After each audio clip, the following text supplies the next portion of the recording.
दोस्तों, आज की कहानी है ससुर जी तुम्हारे सोचने से कुछ नहीं होगा जब तक मैं नहीं मानूंगी। वीडियो पसंद आए तो चैनल को सब्सक्राइब जरूर करना। सुमी का अपनी माँ से कितना अलग रिश्ता था।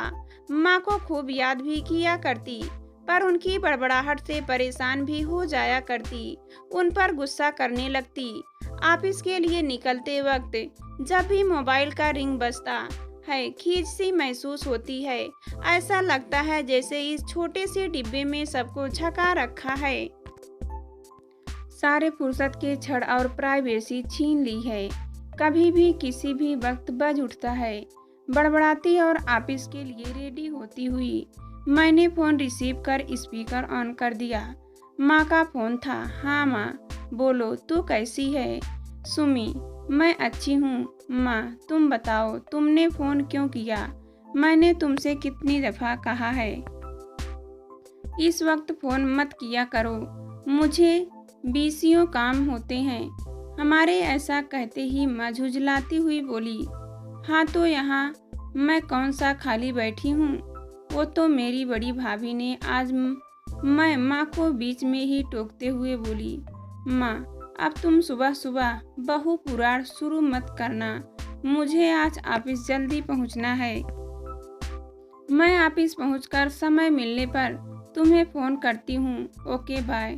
कहा मैंने बिना माँ की बातें सुने और कुशलता पूछे फ़ोन काट दिया। कार की चाबी और ऑफिस बैग उठाकर घर से निकल पड़ी।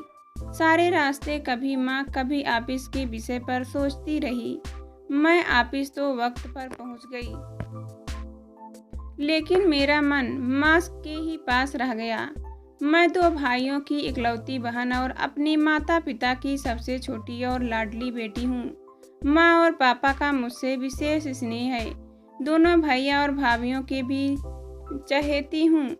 हमारे बड़े भैया अनुराग, जो एक बैंक में पीओ हैं और अपनी पत्नी और 2 बच्चों के साथ भोपाल के हमारे पैतृक मकान में माँ और पापा के साथ ही रहते हैं।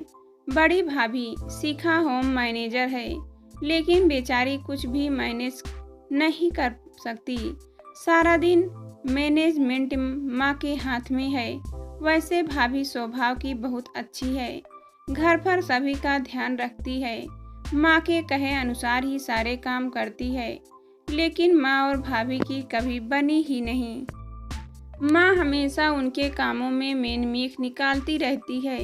माँ की छोटी भाभी से खूब पटती है। कहते हैं ना, दूर के ढोल सुहाने होते हैं। वैसे तो माँ के लिए सभी बच्चे एक समान होते हैं, क्योंकि माँ तो माँ ही होती है।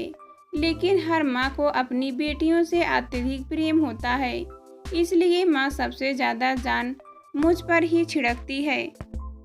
एक दिन बात ना हो तो पूरा घर सर पर उठा लेती है, या यूं समझ लीजिए जब तक वो मुझे घर की एक एक बात की खबर रोज नहीं दे देती, उन्हें चैन नहीं पड़ता। माँ का मुझसे विशेष लगाव है।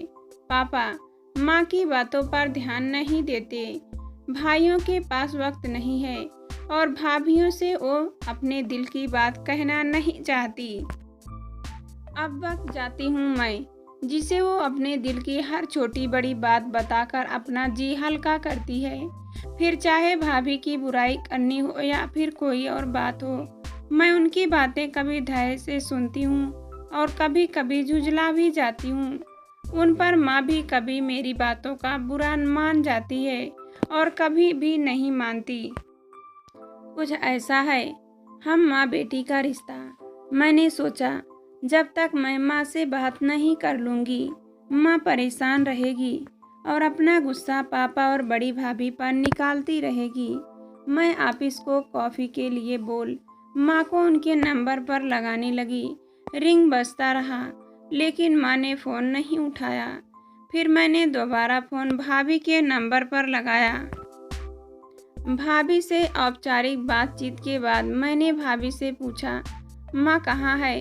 भाभी थोड़ी शिकायती लहजे में बोली, दीदी अम्मा जी आंगन में है, ना जाने क्या हुआ है। अब तक पापा जी को कई बार सारा दिन केवल पेपर पढ़ते रहने का उलाहना दे चुकी है और मेरे मना करने के बावजूद खुद ही चावल के पापड़ बनाने में लगी हुई है। मैं समझ गई थी बात क्या है। मैंने भाभी से कहा, आप चिंता मत करो, माँ से मेरी बात करा दो। माँ फ़ोन पर आते ही बोली, देख सुमी, मेरे पास अभी बहुत काम है, मैं घर पर खाली नहीं बैठी हूँ, जल्दी बोल क्या बात है। हाँ माँ, मैं जानती हूँ तुम्हारे पास बहुत काम है, अभी थोड़ा वक्त है और उस समय तुमसे बात नहीं हो पाई ना, इसलिए फ़ोन किया है। मेरा बस इतना कहना था कि माँ की आवाज़ में खनक आ गई और मुझसे कहने लगी, सुमी, मैं तुझसे सुबह कह रही थी ना कि आज तेरी भाभी ने क्या किया। भाभी ने? अरे कुछ नहीं किया, उसने तुझसे बस यही लगता है कि तेरी माँ तेरी भौजाइयों की शिकायत करने के लिए ही तुझे फ़ोन करती है। अच्छा आप बताओ क्या बात है। अरे आज तेरी बड़ी भाभी मलाई कोफ्ता बनाई है, मैंने उससे कहा थोड़ी ज़्यादा बना लेना, राजीव को भी पसंद है ना, इसलिए। राजीव मेरे पति, जिनका मान मेरी माँ के लिए सर्वोपरि है। राजीव के आगे घर का हर सदस्य नग्न है। राजीव रेवेन्यू डिपार्टमेंट में अधिकारी हैं। हम दोनों पति पत्नी यहाँ इसी शहर भोपाल में रहते हैं। वैसे तो मेरा ससुराल रतलाम है, लेकिन हम दोनों की नौकरी इसी शहर में होने की वजह से हम यहीं रहते हैं। एक ही शहर में मायका होने के कारण मुझे कभी मायके की कमी महसूस नहीं हुई। माँ ने आगे कहा, तुम एक काम करना, लंच ब्रेक में घर आ जाना और राजीव को भी आने का कह देना, हम साथ लंच करेंगे। बस यही कहने को तुझे फ़ोन कर रही हूँ। नहीं, अरे सुमी, तू सुन ना मेरी बात। आज जैसे ही मैंने शिखा से मलाई कोफ्ता बनाने को कहा तो वह उसका मुंह गुब्बारे की तरह फूल गया, और जब मैंने तेरे पापा से यह सब बात बताई तो वे कहने लगे, तुम बहू को अपने हिसाब से बनाने दिया करो, तुम क्यों फरमाइशें करती रहती हो। अब तू ही बता, क्या मैं घर में किसी से कुछ कह भी नहीं सकती। ऐसा कुछ नहीं माँ, बस भाभी को घर पर बहुत काम होते हैं, इसलिए पापा ने आपसे कहा होगा। बस अब तू भी अपने पापा की भाषा बोलने लगी। मेरी बात तो किसी को सुनना ही नहीं है। अच्छा सब छोड़, तू ये बता, लंच टाइम में आएगी ना। नहीं माँ, नहीं है, खत्म होते होते समय लग जाएगा, लेकिन शाम को पक्का मैं और राजीव घर आते हैं। रात का खाना हम सबके साथ ही खाएंगे, आप अपना ध्यान रखना और पापा से ज़्यादा कुछ मत कहना, तुम बोलती ज़्यादा हो। इतना कह मैंने फ़ोन रख दिया। मैं सोचने लगी, भरा पूरा परिवार है, घर पर किसी चीज़ की कमी नहीं, लेकिन माँ और बड़ी भाभी की न जाने क्यों नहीं पड़ती। माँ को सास होने का रौब जताना होता है, यदि कभी माँ भूल भी जाए तो कि वो सास है, तो आसपास के लोग उन्हें भूलने नहीं देते कि वो सास है, और उनका काम बहू के काम में मीन मेख निकालना है। मैडम, आपकी कॉफ़ी से मेरी तंद्रा भंग हुई। कॉफ़ी पीने के बाद मैं शाम को जब राजू के संग घर पहुंची तो बड़े भैया और पापा हाल में न्यूज़ देख रहे थे। राजू भी उनके साथ हो लिए। मुझे आया देख बंटी और टिंकी बुआ कहते हुए मुझसे लिपट गई। मैंने उन्हें अपने बैग से चिप्स और चॉकलेट निकाल कर दिया, जिसे लेकर वे अपनी पढ़ाई करने लगे और मैं सीधे किचन की ओर मुड़ गई। किचन में माँ और भाभी खाना बनाने में लगी हुई थी। मैं भाभी को कंधे पर हाथ रखती हुई बोली, भाभी ये इतना सब कुछ क्यों बना रही हो, क्या ज़रूरत है इतने ताम झाम की। भाभी कुछ कहती इससे पहले माँ कहने लगी, अरे वाह, क्यों ज़रूरत नहीं है, क्या सीखा दामाद जी को दोपहर का मलाई कोफ्ता ही खिलाएगी, एक ही तो नंदोई है, सीखा के उनकी भी खातिरदारी नहीं करेगी तो किसकी करेगी? और कौन सा तुम लोग रोज रोज आते हो? माँ के ऐसा कहने पर जब मैंने भाभी की ओर देखा तो भाभी मुस्कुराने लगी, जैसे आंखें ही आंखों में कह रही हो, हाँ दीदी, आप लोग कहाँ रोज आते हैं? हर 2-4 दिन बाद आते हैं। सहसा जोर से बड़े भैया की माँ को पुकारने की आवाज़ आई। हम तीनों किचन में हॉल की ओर दौड़े। अचानक पापा की तबीयत खराब हो गई थी। उन्हें सांस लेने में तकलीफ होने लगी। छाती में तेज दर्द उठा और पापा बेहोश हो गए। हम पापा को लेकर तुरंत अस्पताल पहुंचे, जहां इमरजेंसी वार्ड में उनका ECGTM टेस्ट किया गया और फिर पापा को कर लिया गया। भाभी ने बताया आज सुबह से ही पापा की छाती में हल्का हल्का जलन और दर्द था। शाम को बड़े भैया पापा के लिए ले जाना चाहते थे, लेकिन पापा यह कहकर टाल गए कि गैस एसिडिटी है, ठीक हो जाएगा। पापा 10 दिनों तक हॉस्पिटल में रहे और माँ उनके साथ हॉस्पिटल में ही रही। उसके बावजूद मुझे रोज फ़ोन पर यहाँ वहाँ की बातें करती।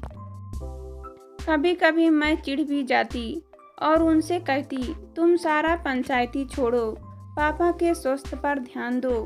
कभी कभी मैं सोचती, माँ ऐसे विषय परिस्थिति में भी अपने आप को इतना सहज और मजबूत कैसे रख पाती है। पापा ये पहली बार एडमिट नहीं हुए थे। इससे पहले भी पापा कई बार एडमिट हो चुके थे। रिटायरमेंट के बाद पापा अक्सर बीमार ही रहते हैं। पापा डरते हैं कहीं उन्हें कुछ हो गया तो माँ का क्या होगा। उन्हें लगता था माँ और बड़ी भाभी का निभाना मुश्किल है। पापा कभी कभी माँ की चिंता करते हुए मुझसे कहते, सुमी, अगर मुझे कुछ हो गया तो अपनी माँ को अपने साथ ले जाना। तेरी बड़ी भाभी तेरे माँ को संभाल नहीं पाएगी और तेरी छोटी भाभी उसे अपने संग कभी लेके नहीं जाएगी। पापा की बातें सुन मैं हमेशा पापा से कहती, आप क्यों बेफिजूल की बातें करते हो? आपको नहीं, कुछ नहीं होगा। ऐसा दिन कभी नहीं आएगा। एक दिन अकस्मात ही सुबह सुबह बड़ी भाभी का फोन आया।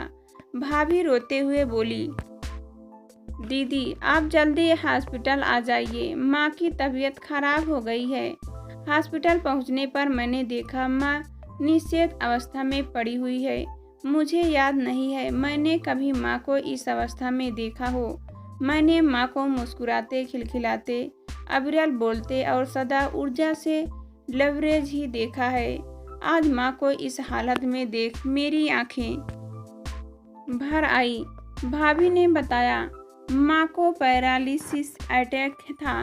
शरीर का बायां हिस्सा काम करना बंद कर चुका था। माँ का मुंह टेढ़ा हो गया था, जो हरदम बड़बड़ करती रहती थी। अब बोल नहीं सकती। वो पूरे तरह से शांत हो गई थी। डॉक्टरों ने उन्हें घर ले जाने को कह दिया। हम उन्हें घर ले आए। मैं हर सुबह उनके फ़ोन का इंतज़ार करती, उनकी बातें सुनना चाहती, पर अब यह संभव नहीं था। दिन बीतते चले गए, कैलेंडर के पन्ने बदलते रहे। 4-10 साल गुजर गए, लेकिन ना माँ ठीक हुई, न दोबारा कुछ बोली। और एक दिन माँ हम सबको छोड़कर हमेशा के लिए पंचतंत्र में विलीन हो गई। जब भी माँ को स्मरण करती हूँ, मुझे पापा से कहीं अपनी वो बात याद आने लगती है जो मैं अक्सर पापा से कहती, पापा वो दिन कभी नहीं आएंगे।